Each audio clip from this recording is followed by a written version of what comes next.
되었으므로 2021년 8월 29일 오순절후 14번째 주일 예배를 하나님 앞에 예배하시겠습니다.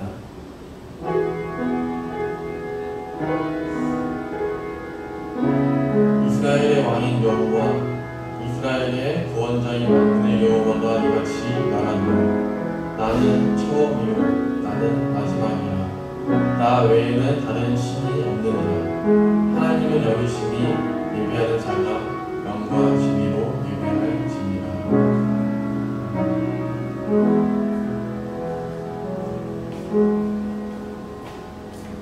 주님, 지난 한 주간도 변함없는 사랑으로 저희들의 삶을 은총으로 채워주심에 감사를 드립니다.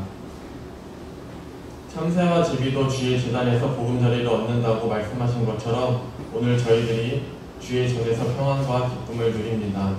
이 대신 주님 앞으로 나아갈 때 우리 삶의 모든 어려움이 물러가게 하시고 전능하신 하나님을 경배할 때 우리 안에 있는 모든 연약함이 강건함으로 변화되게 하옵소서. 우리가 드리는 찬양과 경배와 예배를 기쁘게 흠양하여 주시기를 원하오며 예수님의 이름으로 기원하옵나이다.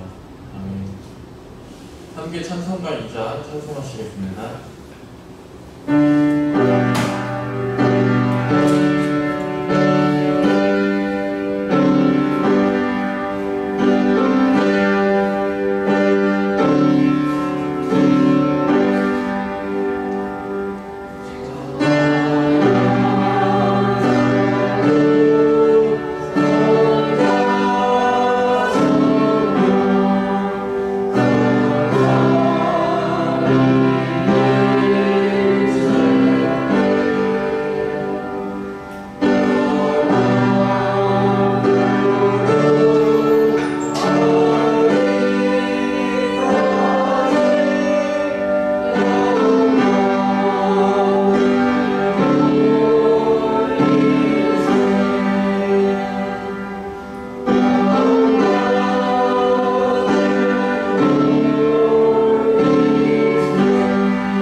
우리가 여호와께 노래하며 우리의 구원의 반석을 향하여 즐거이 외치자.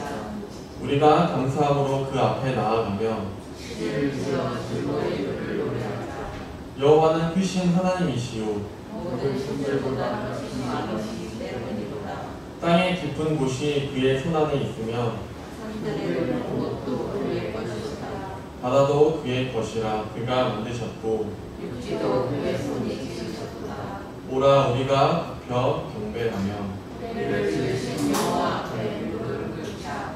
그는 우리의 하나님이시요 우리는 그가 기르시는 백성이며 그의 손이 돌보시는 양이기 때문이라.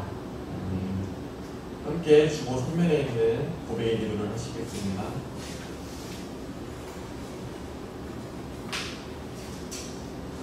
사랑이 많으신 하나님 아버지, 회개하는 자녀들을 외면하지 않으시고 정결하게 고집어주시는 것을 믿습니다.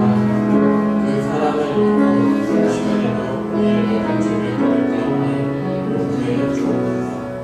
지난 동안 살면서 저희들은 정직한 신앙을 유지하지 못하였습니다. 진리를 따라 몸이 욕되게 하지 못했고 부끄러운 말을 하려다 남의 허물을 덮치는 누추한 말들을 하였습니다. 하나님께 있는 예수를 아버지, 보아와 거부와 그들의 동거에는 고통과 눈물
전능하신 아버지 하나님 천지의 창조주를 믿습니다.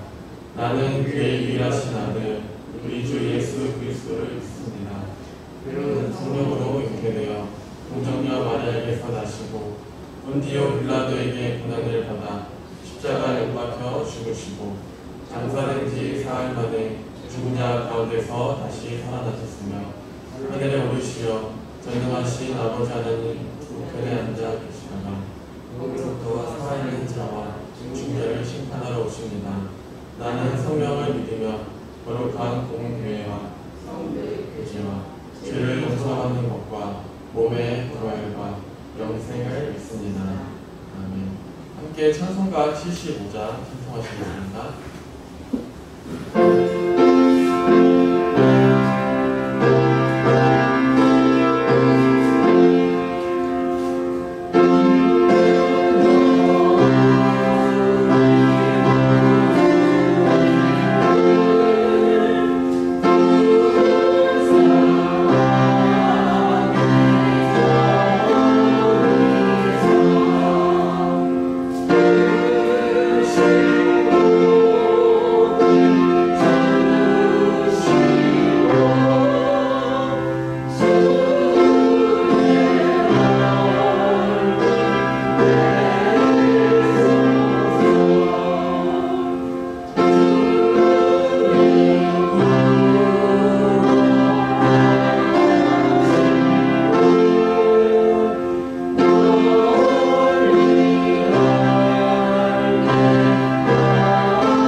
찬양과 경배 받으시기에 합당하신 하나님 아버지, 오늘도 거룩하고 복된 주일을 허락하여 주셔서 예배드리게 하심에 감사드립니다.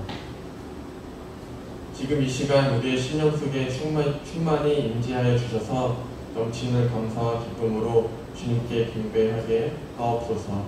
온 세상이 주님의 사랑으로 덮여지듯이 이 뜻인 주님을 통하여 죄로 어두운 우리의 마음이 밝아지기를 원합니다.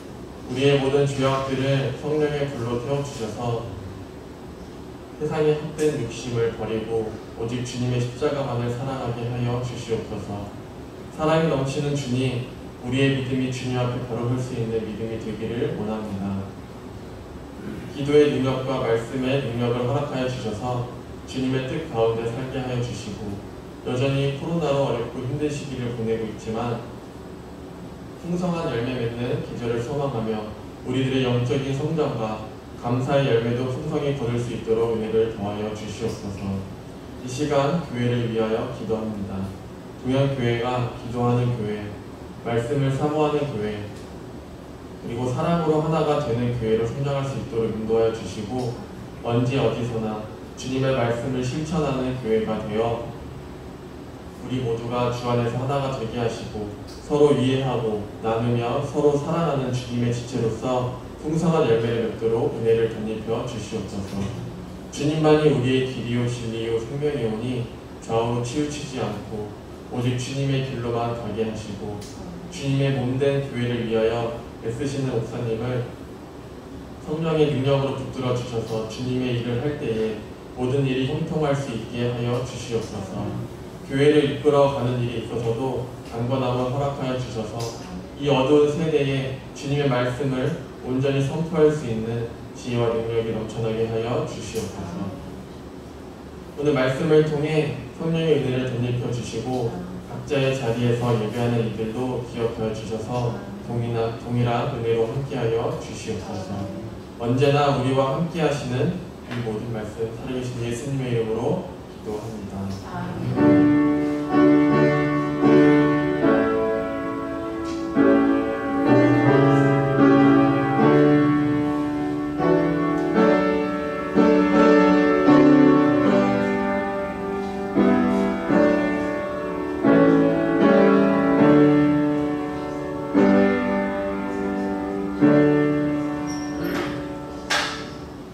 오늘의 말씀은 마가복음 7장 1절에서 8절 말씀입니다.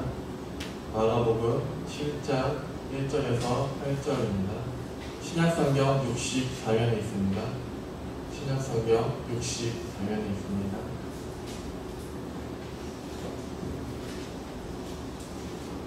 마가복음 7장 1절에서 8절 말씀입니다.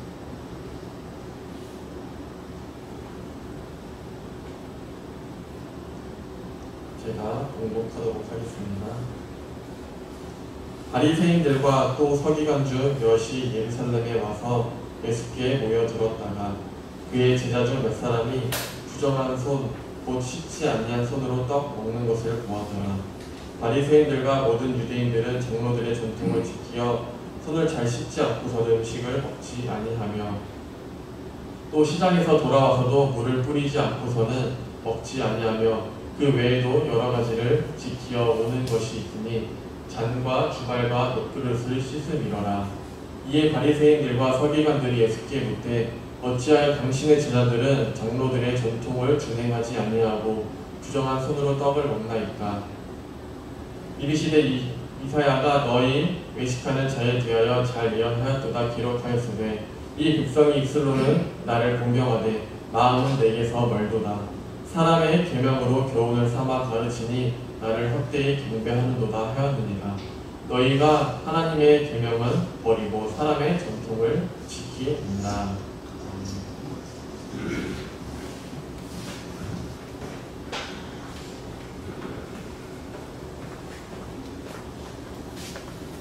어떤 할머니가 교회 나가기 시작하면서 식당에 발길을 끊었습니다. 회심하고 처음 들은 설교가 6절에 나오는 외식하는 자였고요. 23절에 나오는 사람을 더럽게 하느니라는 말씀이 마음을 찔렀기 때문에요. 할머니는 거칠애라고 하는 외식을 바깥에 나가서 밥을 사서 먹는 외식으로 잘못 알아들은 것이죠. 그리고 식당에서 하는 외식을 더러운 죄로 생각하게 되었던 것입니다. 나중에 자녀들이 그 사실을 알고 고쳐드려야 했지만은 어렵게 세운 신앙이 무너지는 것을 염려하기도 하고 또 집에서 하는 식사가 식당에서 하는 외식보다 더 위생적이라는 것을 생각해서 그냥 그대로 두었어요. 하지만 문제는 걷잡을 수 없이 커져나갔어요. 할머니가 자녀들의 식당 출입을 막을 뿐만 아니라 식당 주인들을 찾아가서 회개를 촉구하기에 이르게 되자 온 가족이 안절부절하게 되었다는 얘기입니다. 세상에는 자신이 잘못 이해한 것을 주님의 뜻이라고 곡해하는 사람들도 많습니다. 이 할머니는 단순히 문자적인 곡해로 인해서 문제를 일으킨 것이지만 어떤 종교적인 의도나 정치 사회적인 목적을 품고 의도적으로 진리를 왜곡하는 그 위선적인 사람은 하나님 앞에 씻을 수 없는 죄를 범하는 것이라고 볼 수 있어요. 마가복음 6장 50절부터 53절부터 56절에 보면은 예수님 앞에 나온 부정한 병자들을 단번에 정결함을 얻었습니다. 그들은 부정한 죄인들이었지만은 예수님 앞에 나와서 그분의 은혜로 거룩함과 자연을 얻게 되었어요. 이것은 바리새인이나 서기관들이 지켰던 율법의 기준에 비해서 생각하면 도저히 있을 수 없었던 일이죠. 율법에 따르면 정결한 것은 부정한 것과 접촉하면 부정해지고 그럴 경우에 정해진 의식을 따라서 다시 정결함을 회복해야만 했습니다. 하지만 예수님의 치유 사건을 보면은 부정한 사람들이 예수님과 접촉했을 때에 그들의 부정함이 예수님을 더럽힌 것이 아니라 오히려 예수님의 정결함이 그들의 부정함을 회복시키고 치유하고 정결케 만들었던 것을 볼 수 있죠.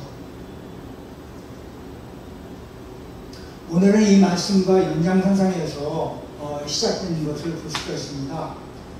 1절 말씀을 같이 읽겠어요. 시작. 바리새인들과 또 서기관 중몇이 예루살렘에서 와서 예수께 몰려들었다고. 이 바리새인들과 서기관들은 율법 전문가들이었습니다. 이들이 예루살렘으로부터 와서 예수님의 사역 현장인 게네사렛까지 오게 된 것은 예수님의 사역을 조사하거나 어떤 부정한 무시를 찾기 위해서였어요.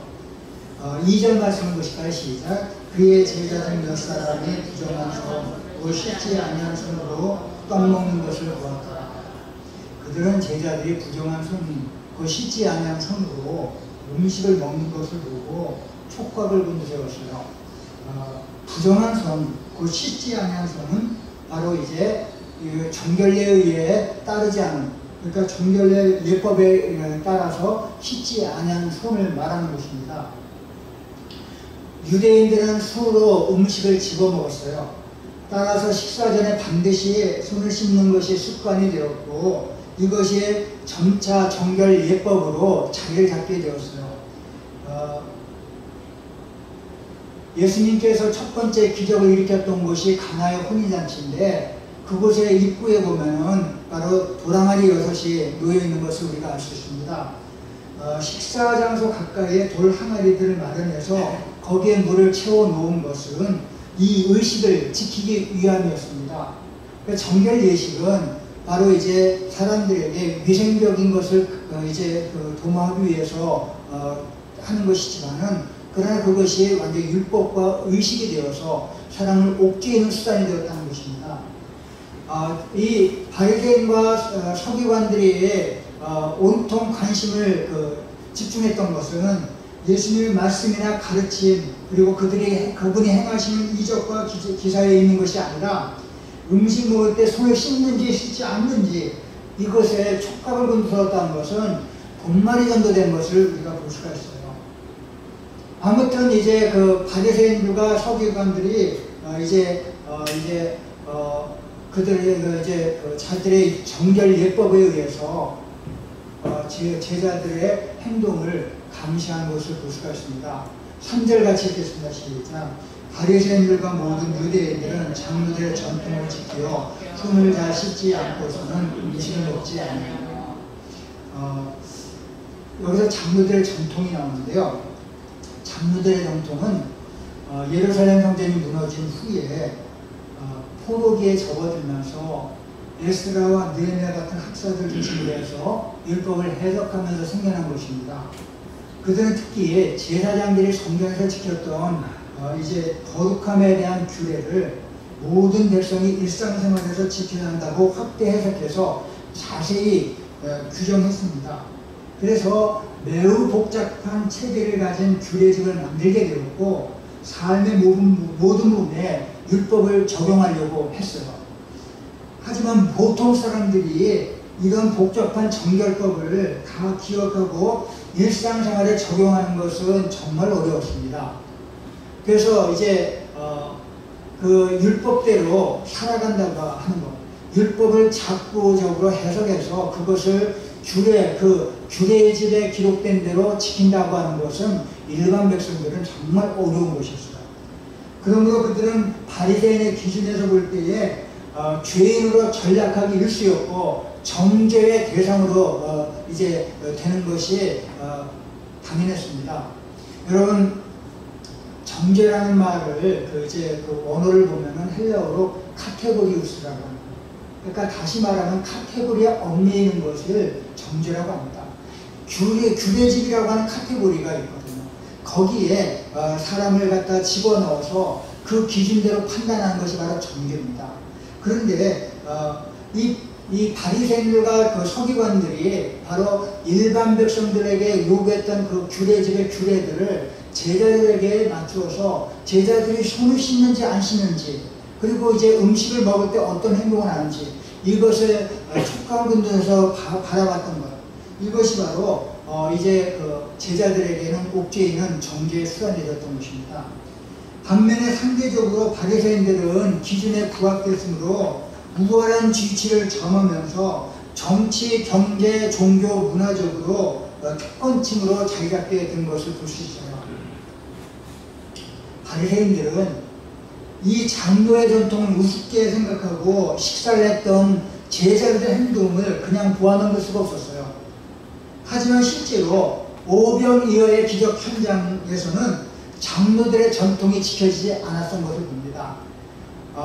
이제 마가복음 6장 33절부터 34절부터 44절 말씀까지는 오병이어의 기적 사건이 나와요. 예수님을 따라서 빈드레까지 나가서 그래서 기적적으로 떡을 먹게 된 5,000명의 군중이 있습니다. 그 5,000명인데 실제적으로 남녀노소를 다 합치면은 15,000명에서 2만 명 정도의 사람들이 빈드레 모여서 그래서 오병이어의 기적을 체험하게 되는데, 그들이 역시 떡을 먹을 때에 손을 씻을 수가 없었어요. 왜냐하면 거기는 빈들이었고, 그리고 이제 이제 정결 예식을 행하고 자식할 것이 없었던 것이지. 바리새인과 서기관들이 보기에 그 모든 행동들이 다 부정한 행동이었고, 그 이제 규례집을 어기는 그 율법을 범하는 그러한 행동이었던 것이지. 하지만 그들은 들판에서 메시아와 함께 생명 넘치는 풍성한 잔치를 벌였던 것이지. 거기에는 치유가 있었고 거룩함으로 회복된 사람들이 있었고 먹고 마시는 몇 곡에 부르는 풍성함이 있었던 것이지. 그리고 그 한가운데 예수님이 계셨던 것이죠.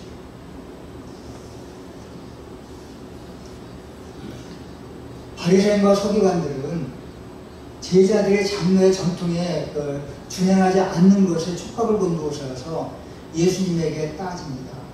5절 말씀을 같이 읽겠습니다. 이에 바리새인과 서기관들이 예수께 묻되 어찌하여 당신의 제자들은 장로들의 전통을 준행하지 아니하고 부정한 손으로 떡을 먹나이까. 이 바리새인과 서기관들의 온통 관심은 바로 손을 씻는지 씻지 않는지 여기 있습니다. 어떻게 장로들의 전통을 준행하지 않았느냐? 씻지 않은 손으로 부정한 손으로 음식을 먹습니까? 그러면서 예수님에게 따졌을 때에 예수님께서 6절에서 말씀하십니다. 6절 같이 읽으시죠. 이르시되 이사야가 너희 외식하는 자에 대하여 잘 예언하였다. 기록되었을 때 이 백성이 이 소리는 나를 공감하되 마음은 내게서 모르다. 자, 이것은 바로 이사야서 29장 13절 말씀에 나오는 구약의 말씀입니다. 예수님은 비난하는 바리새인과 서기관들을 향해서 외식하는 자라고, 너희 외식하는 자라 그러죠. 너희 외식한다. 그런데 너희 외식하는 자, 외식한다고 하는 것은 식당에서 밥을 사 먹는 것이 아니라 외식하는 것은 바로 여러 가지 가면을 쓰고 이제 연극 무대에 서서 연기를 하는 배우를 말합니다. 가면을 쓰는 대로 그 연기가 달라져요. 그러니까 그 여러 가지 가면을 쓰면은 그 가면을 쓴 사람의 모습을 가지고 그런 형태로 연기를 하는 배우들. 그렇기 때문에 그 사람들은 정체가 뭔지를 몰라요. 외식하는 것은 바로 가면을 쓴 배우들을 말하는 것입니다. 그들은 입술로는 하나님을 공경하지만은 마음으로는 하나님께로부터 멀어져 있었던 이사야 당시 이스라엘 백성들의 정체를 말합니다. 예수님은 이 말씀에서 입술과 마음 그리고 공경과 멀도다라는 말씀을 대조적인 말씀을 사용하면서 그들의 곁다르고 속다른 그러한 그 잘못을 날카롭게 지적하신 것을 볼 수 있어요. 여러분, 여기서 말하는 외식하는 자는 하나님을 전혀 모르는 불신자가 아닙니다. 여기서 말하는 외식하는 자는 소위 하나님을 잘 섬긴다고 자타가 공유하는 그러한 당시의 종교 지도자들인 바리새인과 서기관들이었어요. 여러분, 우리가 예배드리는 일, 기도하는 일, 찬송하는 일, 말씀을 듣고 읽고 듣는 모든 신앙적인 행위가 자칫 잘못하면 외식하는 것이 될 수가 있다. 겉다르고 속다른 행위가 될 수 있다. 다시 말하면 신앙의 행위나 우리가 이제 하나님께 향해서 예배드리고 기도하고 찬송하고 예물을 드리고 그리고 이제 말씀을 읽고 듣는 모든 행동들이 다 하나님께 향하는 일이라고 한다면은 그것이 마음이 따르지 않으면 그것은 입술만 달싹거리면은 그것은 정말 그 외식에 지나지 않는다는 것이지. 우리는 항상 우리의 마음을 하나님께 드려야 합니다. 하나님이 보시는 것은 그렇듯한 겉모습이 아니라 신령과 진정. 하나님은 신령과 진정으로 예배드린 자를 찾으신다고 말합니다. 하나님은 우리의 중심을 보시지 우리의 외모를 보시는 분이 아니십니다. 이사야서 29장 말씀을 인용하신 예수님은 지도자의 문제점을 지적하신 후에 문제의 전공을 찌르십니다. 7절과 8절 말씀 보시다. 시작. 사람의 계명으로 소원을 가르치고 본러가 가르치니 나를 헛되이 경배하는도다. 너희가 하나님의 계명을 모르고 사람의 전공을 지킵니다. 문제의 전공은 여기 있어요. 유대인은 처음부터 이제 하나님의 계명을 행하려는 목적으로 전통을 만든 건 아니에요. 하나님의 계명을 세우기 위해서 전통을 만들었어. 그런데 오히려 그것을 말씀을 세우고 계명을 세우고 또 하나님의 뜻을 바르게 드리게 하기 위해서 장로들의 전통을 만든 것입니다. 하지만 시간이 흐르면서 전통에 사로잡혀 율법의 본정신을 잃어버립니다. 저들의 중대한 허물은 하나님이 명하신 계명을 말씀을 버린 채 사람들로부터 전해 내려왔던 전통을 단단히 붙들고 있었다는 거예요. 그래서 8절 말씀을 보면은 너희가 하나님의 계명은 버리고 사람의 전통을 지키는다 하면서 예수님께서는 그들의 문제를 지적하십니다. 절대적인 권위를 지닌 하나님의 계명이 그것을 보다 잘 지키거나 이해하기 위해서 만들어진 인간의 전통에 의해서 제약받고 무시되고 파괴되는 일은 본말을 전도하는 현상입니다.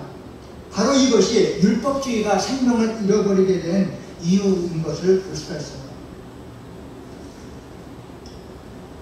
창세기 11장에 보면은 바벨탑이 나옵니다.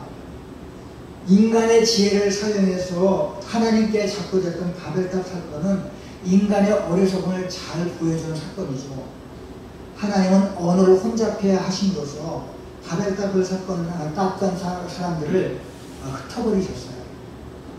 그런데 탈무드에 보면은 바벨탑 사건에 대한 해석에 이런 내용이 나오는 것을 볼 수 있어요.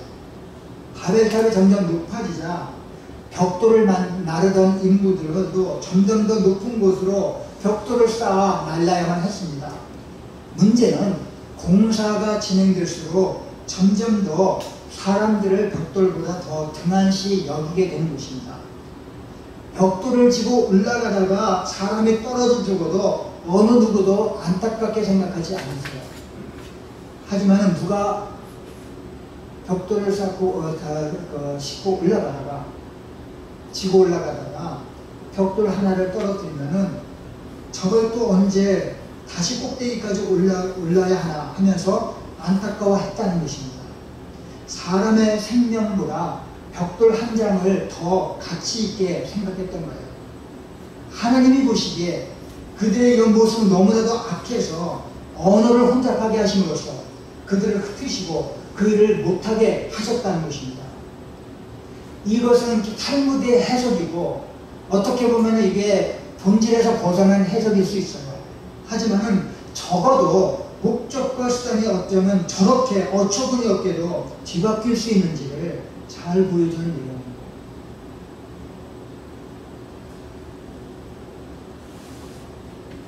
벽돌을 지고 올라가다가 벽돌 하나 떨어뜨리는 것을 사람이 떨어지는 것보다 더 아쉬워하는 겁니다. 이것은 바로 본질과 본말이 전도된 것. 본말을 착각하는 것이지. 바리새인들도 마찬가지였어요. 그들은 하나님의 백성을 올곧게 세우기 위해서 사용해야 될 전통과 관심을 자기의 궁극적인 목적으로 삼아버렸어요. 그러다 보니까 사람들은 안중에도 없고 장로가 세운 전통과 관심만이 중요했습니다. 그리고 이제 하나님의 계명을 그 과정에서 깡그리 무시해버리고 그 장로의 전통을 하나님의 말씀보다 더 우선시하는 그런 잘못을 저지르는 것. 예수님은 그것을 지적하십니다. 여러분, 성도들도 예배와 기도 시간을 지키고 날마다 때를 정해서 성경 말씀을 읽는 약속을 지키려고 노력하는 분들이 있습니다. 좋은 계획이고 진행이지만은 그 시간에 우리의 마음이 진정 어디에 있는가 하는 것을 물어요. 나는 어떤 마음을 품고 이 시간 예배를 드리고 있는가? 나는 어떤 마음을 품고 지금 말씀을 듣고 있는가? 나는 어떤 마음으로 찬송을 부르고 어떤 마음으로 기도를 하고 있는가? 내 마음은 지금 어디에 있는가? 무슬림들은 매일 기도 시간을 정해놓고 그 시간을 알리는 종이 울리면 모두 무릎을 꿇고 절합니다. 경찰이 범인을 쫓다가도 그 종소리가 울리면은 그 자리에 멈추어 서서 코란을 외우고 기도 시간이 끝나면은 추격한다고 하는 얘기가 있어요. 여러분, 이 사람들의 행위가 형식적인 행위라고 우리가 지탄하기 전에 그들의 마음에 정말로 알라를 섬기는 그런 마음이 있다면 그것처럼 무서운 것이 있어요. 한국 교회는 초기부터 술과 담배를 철저하게 금하는 전통이 있었어요. 성경에 그것들을 마시거나 피우지 말라는 명령이 없으면 괜찮다고 주장하는 사람이 있다면 마음만 올바르면 문제가 될 것이 없다고 하는 사람도 있습니다. 하지만 술 마시고 담배를 피움으로써 싸움과 음란과 추함으로 마음이 더럽혀질 가능성이 매우 크죠. 과연 술과 담배를 통해서 하나님께 영광을 돌릴 수 있는가 하는 물음 앞에 이 대답은 더욱더 자명해져요. 그래서 선교사들은 아마 우리 조상들에게 술과 담배를 먹고 피지 말라고 했던 것 같아요.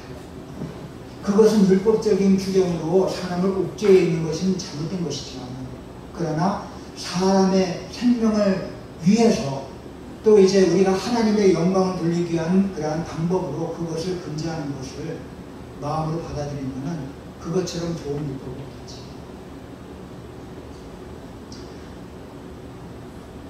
레위기의 11장 3절부터 10절 말씀을 보면은 돼지고기를 먹지 말라고 하는 그 이제 율법이 나옵니다. 모든 짐승 중 굽이 갈라져 쪽발이 되고 생김자라는 것을 너희가 먹되 소, 양, 염소 등 허용된 반면에 돼지는 굽이 갈라져 쪽발이로되 책임지를 못함으로 너희에게 부정하다라고 먹지 말라고 이렇게 말씀합니다.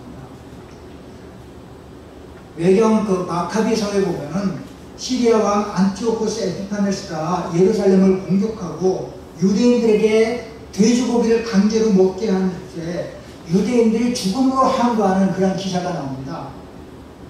그런데 신약 시대에 들어오면은 이러한 그 제약을 폐지하는 결의를 내립니다. 사도행전 15장에 보면 예루살렘 종교회의가 나오는데 최초의 종교회의예요. 이때에 이제 그 한 가지 결의한 것이 뭐냐면은 음행과 우상제물을 멀리하라고 하는 것. 이것만 그 결의를 했습니다.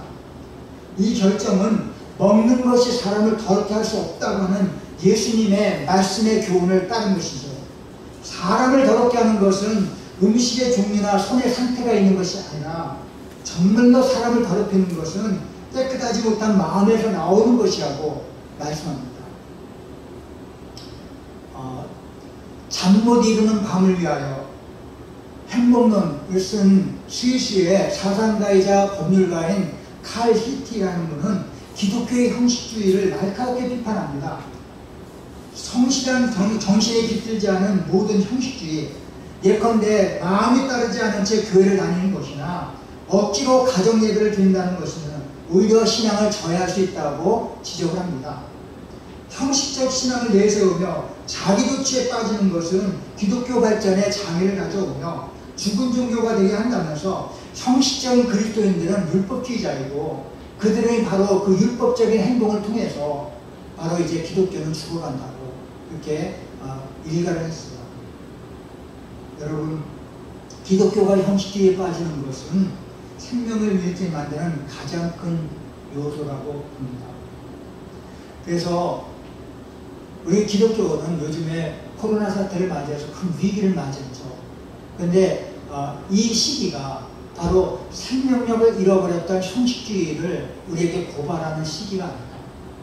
이 기독교가 이제 형식주의를 탈피하고 진정한 생명을 찾기 위해서 이제 몸부림쳐야 될 것이 바로 이 시기가 아닐까.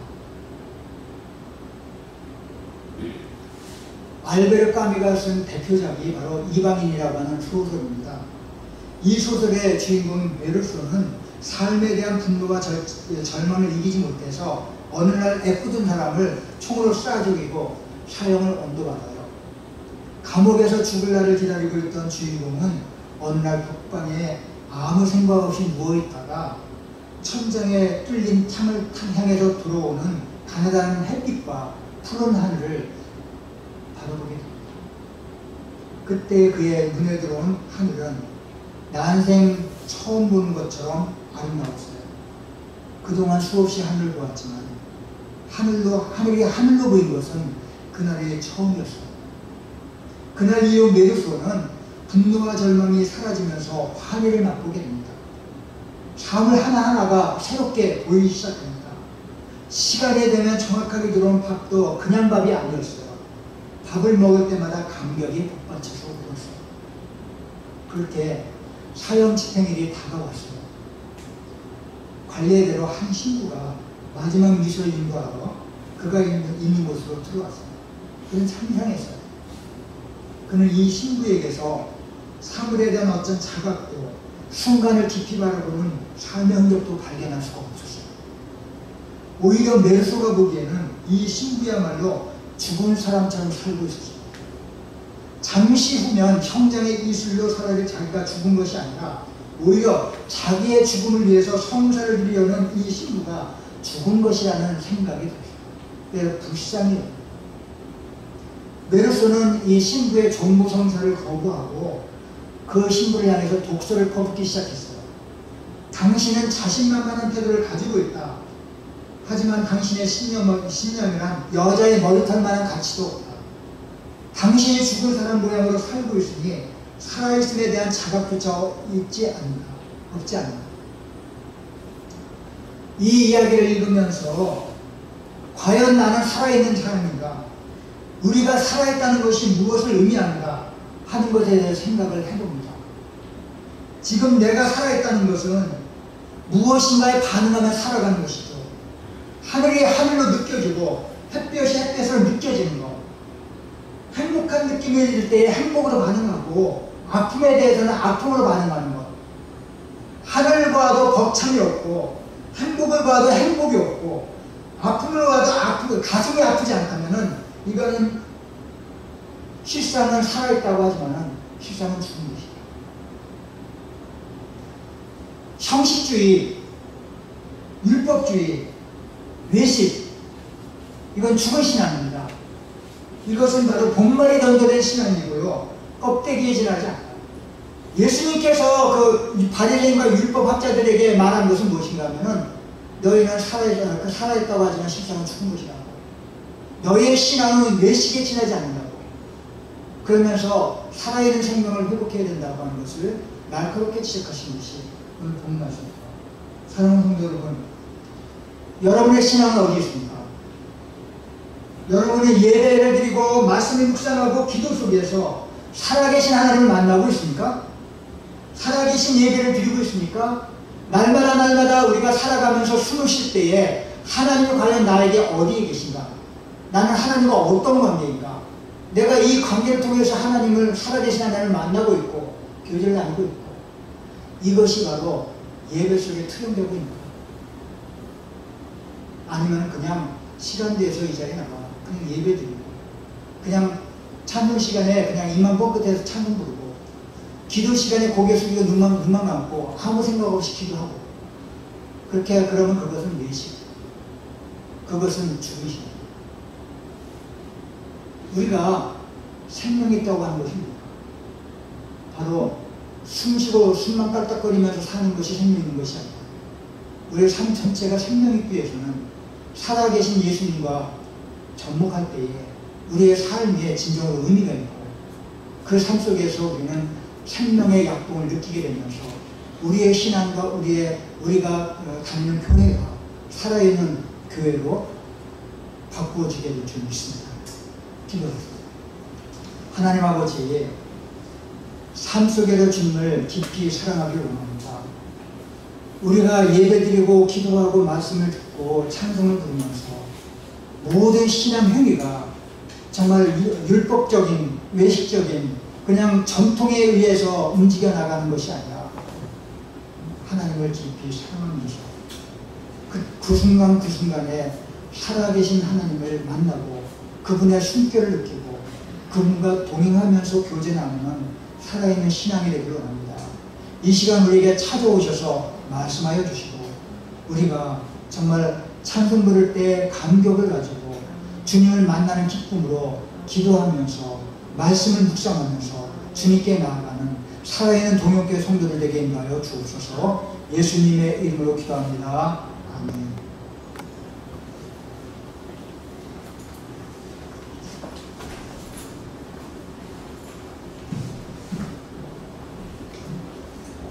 찬송가 254장 찬송하시겠습니다.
저희들로 하여금 예배 자리에 나오게 해주시면 감사합니다. 하나님은 영이시니 예배하는 자가 영과 진리로 예배하라고 말씀하셨습니다.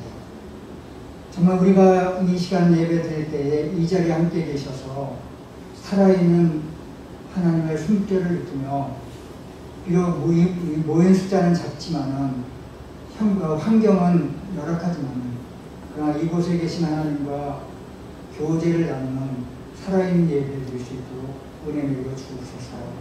이 시간 귀한 물질을 드린 손길을 하나님이 기쁘게 받아주시고, 네 물질이 있는 곳에 네 마음이 있다고 말씀하셨죠. 하나님 아버지, 이 시간에 우리의 마음이 이곳에 있게 하여 주시고, 이 자리에서 모든 분들에게 하나님께서 큰 축복으로 채워주셔서 하나님과 날마다 교제의 기쁨을 나누며 정말 주님과 동행하는 라는 삶의 활력을 느끼며 살아가는 믿음의 성도들에게 축복하여 주옵소서. 이 시간 또 이제 이 자리를 떠나면 또 다시 한 주간 동안 이제 세상을 살아가게 되는데, 그때마다 삶의 활력이 주님으로부터 날마다 공급될 수 있도록 인하여 주시옵소서. 감사드리며 예수님의 이름으로 기도합니다. 아멘.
주님과 연합되어서 생명을 누리며 살아가는 그러한 살아있는 사람입니다.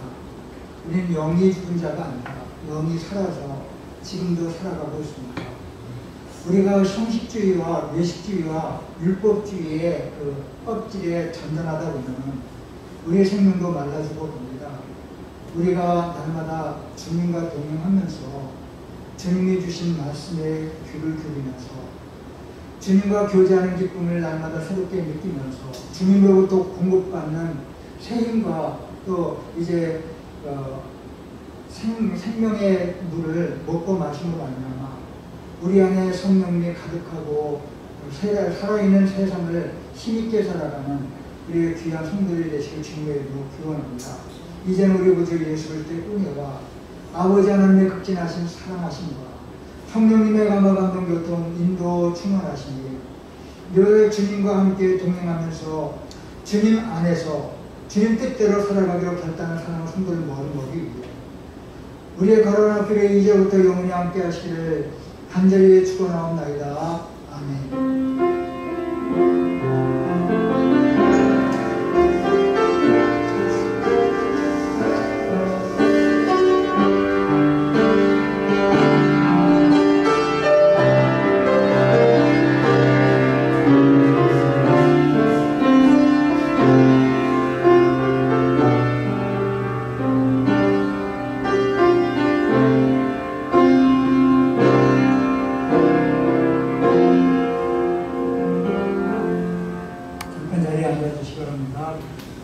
말씀드리겠습니다. 오늘은 오순절로 14번째 주일입니다. 만예배는 1부와 2부로 나눠서 드리면서 1부는 예배위원, 2부는 구역별로 예배를 드리게 되는데 오늘은 안나구역의 가족들이 2부 예배에 나오겠습니다.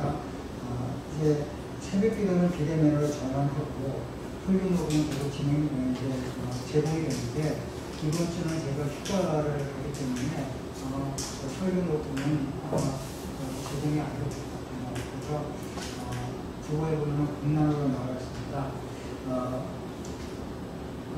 우리 훈모자매가 지난주 주일날 이제 입국을 했습니다. 이제 직장을 그만두고 이제 새학기 9월부터 이제 러시아에서 다시 이제 학업을 진행하기 전에 이제 한국에 와서 이제 지내게 됩니다. 지금은 이제 격리 중이에요. 격리 중이고 아마 9월 5일 날 격리가 풀린다고 합니다. 그래서 통화를 했는데 지금 격리를 잘하고 있고 9월 5일 날 풀리게 되면은 아마 그 다음 주에 우리 교회에서 우리 훈모를 만날 수 있지 않을까 기대가 됩니다. 우리 훈모자매를 위해서 빨리 이제 격리 잘 지내고 이제 건강한 모습으로 교회에서 만날 수 있기를 기도해 주시기 바랍니다. 그리고 9월 26일 날 주일날 출국 예정입니다. 출국한 게 아니라 출국 예정인데 이제 모든 것이 잘 이제 아마 계획한 대로 진행돼서 이제 학업도 잘 이제 감당하고 그래서 아주 훌륭한 그 자매로 하나님이 기뻐하신다는 걸 풀어주시면 좋겠습니다. 제가 휴가를 갑니다. 한 주간 동안 거리두기 잘 간다고요.